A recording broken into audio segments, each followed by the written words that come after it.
sejam muito bem-vindos ao meu canal. Eu sou o Nicolas, neurocientista. E antes de começar esse vídeo, já deixa seu like se você gosta de neurociência e quer saber tudo sobre como que o cérebro funciona.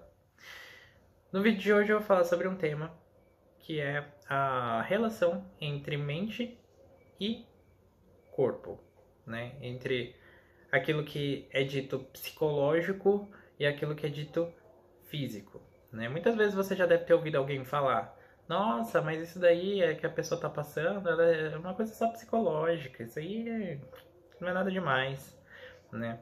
Principalmente quando se trata de alguns transtornos, né? Como depressão, ansiedade. Parece que o atributo de ser psicológico traz consigo a ideia de que é algo facilmente resolvível, que simplesmente de estalar os dedos as coisas vão embora, que isso só tem a ver com a forma como a gente enxerga uma determinada situação e que isso não tem nada a ver com o nosso estado físico, né? Como se as doenças ditas físicas elas fossem mais sérias, mais graves do que aquelas que são ditas psicológicas. Só que, por exemplo, do ponto de vista da neurociência, que é o meu campo de estudo, não existe necessariamente uma separação entre aquilo que é psicológico e aquilo que é físico, no sentido de que os estados psicológicos eles têm uma relação íntima com os estados físicos, que são os estados geralmente associados à atividade do nosso cérebro, né? Então, quando a gente está falando, por exemplo, de depressão dentro da neurociência, nós estamos querendo estudar quais são as bases cerebrais, as bases neurais, né, que se relacionam com o estado de humor depressivo.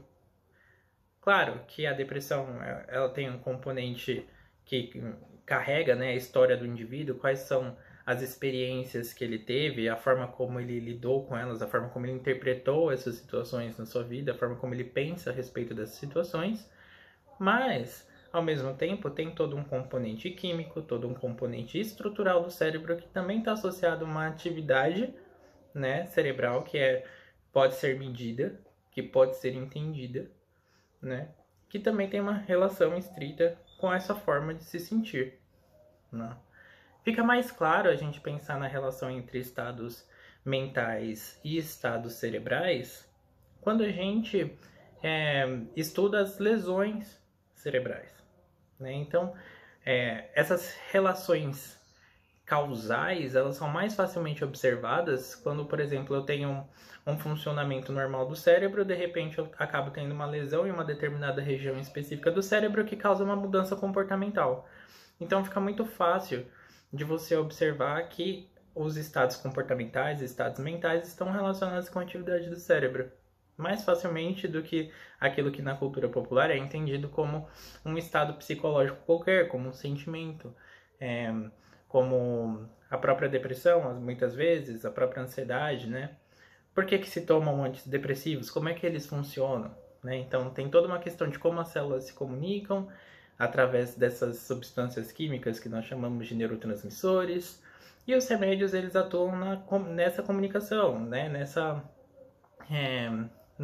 Por exemplo, na quantidade ou na estabilização da comunicação desses neurotransmissores, como serotonina e adrenalina, né? Então esse vídeo é simplesmente para explicar que não há uma diferença clara, pelo menos dentro da neurociência, no entendimento científico que a gente tem hoje, entre aquilo que é um estado psicológico e aquilo que é um estado físico, né? Então, entre aquilo que é um estado mental e aquilo que é um estado cerebral. Vejo vocês, então, no nosso próximo vídeo. Só lembrando que eu tenho um curso de neurociência, né, voltado para o público em geral. Qualquer pessoa pode realizar. O link vai estar aqui na descrição.